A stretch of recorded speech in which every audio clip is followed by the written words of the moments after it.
करेंगे। सोनम वांगचुक जी यहाँ पे बैठे हुए हैं। सर इनके लिए ही आया हूँ। ये जिस दिन से हंगामा स्टार्ट के बैठे, मैं ये देख रहा था खूब सारे दिन है, मैं ये देख रहा था मुझे कब जाने का। मैंने जल्दी से अपना काम निपटाया, घर का बैग पैक किया और मैं पूरा का पूरा बैग पैक करके ले आया हूँ कि 10-11 दिन हो गए आंदोलन को चलते हुए। कम से कम 20 दिन का सामान तो मैं ले आऊँ अपने कपड़े।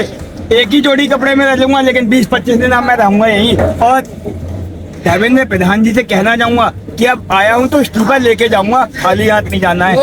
बहुत बढ़िया। डटे रहना एकदम। खाली हाथ जाना ही नहीं है, या तो वहाँ भेजना है वहाँ भेज दो, वरना इस्तीफा दो। पूरा तैयारी के साथ आए। बिल्कुल सर, बिल्कुल सर। ये धरती जो है ना भगत सिंह की भी है, यहाँ महात्मा गांधी भी थे, चंद्रशेखर आजाद भी थे, तो हम में भी पेंशन है ना भाई, सब क्लीन है ना। हमारा हिंदुस्तान का जो इतिहास है, हाँ आप ले जाएंगे।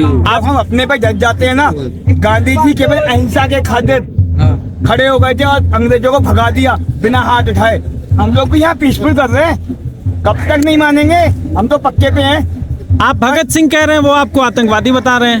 सर जो देखिए, अब मैं आपको बताऊं, आपने कहा भगत सिंह को, मुझे हम लोग को आतंकवादी बताना है, ठीक है, उनको बोलना है। अभी वो क्या नाम था उनका, चुनाव आयोग वाले ज्ञानेश कुमार जी, उनने पंजाब में कुछ अलग रूल निकाला SIR का, उत्तर प्रदेश में अलग रूल निकाला, बंगाल में अलग रूल निकाला, बिहार में अलग रूल निकाला। इंडिया एक ही है या अलग है? एक ही है। चुनाव आयोग एक ही है या अलग है? रूल एक ही होना चाहिए, अलग होना चाहिए। अब सबसे पहले वो अपने भारतीय होने का सबूत दें कि वो भारतीय हैं या नहीं है। इस बात का सबूत दें कि वो खुद का SIR किया है, खुद भारतीय हैं। हमसे पूछते हैं भारतीय हैं, खुद भारतीय हैं तो खुद का होने का सबूत दीजिए पहले। हमसे पूछिए, आप हमसे बोल रहे हैं। हम सबको दहशतगर्द बताया, लेकिन दहशतगर्द का मतलब होता है जिससे लोग डरे। अगर वो हमें दहशतगर्दी समझते हैं, आतंकवादी समझते हैं, तो फिर वो हमसे उनको दहशत क्यों नहीं हो रही, क्यों नहीं इस्तीफा दे रही?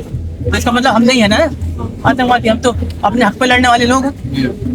लेकिन वो नितिन नवीन का बयान सुना, वो कह रहे हैं कि कॉकरोच वायरस जो आए उनसे भाजपा के लोग जो कार्यकर्ता वो निपट लेंगे। तो आए तो नहीं आते। ये तो बहुत ही गिरी हुई बात है। जो लोग अपने हक के लिए बैठे हैं, आप उनके लिए मारने के लिए भेजते हो अपने लोगों को। तो ये तो आपकी पुलिस ही काफी काम कर देती बोले नए वायरस आ गए हैं। पर्ची वाले अध्यक्ष की बातों में आप क्या आ जाते हो? कहाँ से आए नए वायरस? इंडिया से ही तो आए हैं, कहीं बाहर से थोड़ी आ गए। भाई जिसको तकलीफ होगी आएगा। आप जो कहाँ हक से आए? मैं वैसे तो मेरा गाँव डिस्ट्रिक्ट बिजनौर नजीबाबाद से है, लेकिन मैं यहाँ पर सोनम वांगचुक साइंटिस्ट है, भारत का नाम रोशन किए विदेशों में, लेकिन वो अनशन में बैठे, सरकार सुन नहीं रही है। देखिए सरकार इतनी बेशरम है, इसका इसी बात से अंदाजा लगा सकता है।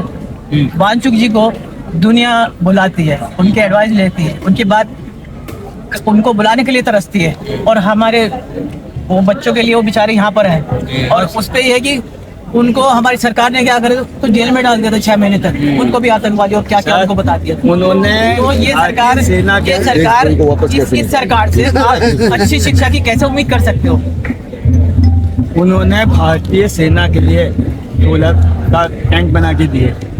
हमारे सियाचिन में जो आप जानते हैं -डिग्री में रहता है, वहाँ टेम्परेचर का था, उसका इनाम भारत की सरकार ने उनको क्या दिया? 6 महीने जेल में डालकर। ये है भारत की सरकार जो हमारे इंडियन आर्मी के लिए इतना कुछ कर गया। उसके लिए तुमने देशद्रोही के और उसमें NSA लगा के तुमने जेल में डाला। क्या है? आप खुद पहले अपने भारतीय होने का सबूत दें। अब तो हम योगी से और मोदी से और ज्ञानेश कुमार से सबसे कहते हैं कि अपने भारतीय होने का सबूत दीजिए, उसके बाद हमसे भारतीय होने का सबूत दीजिए।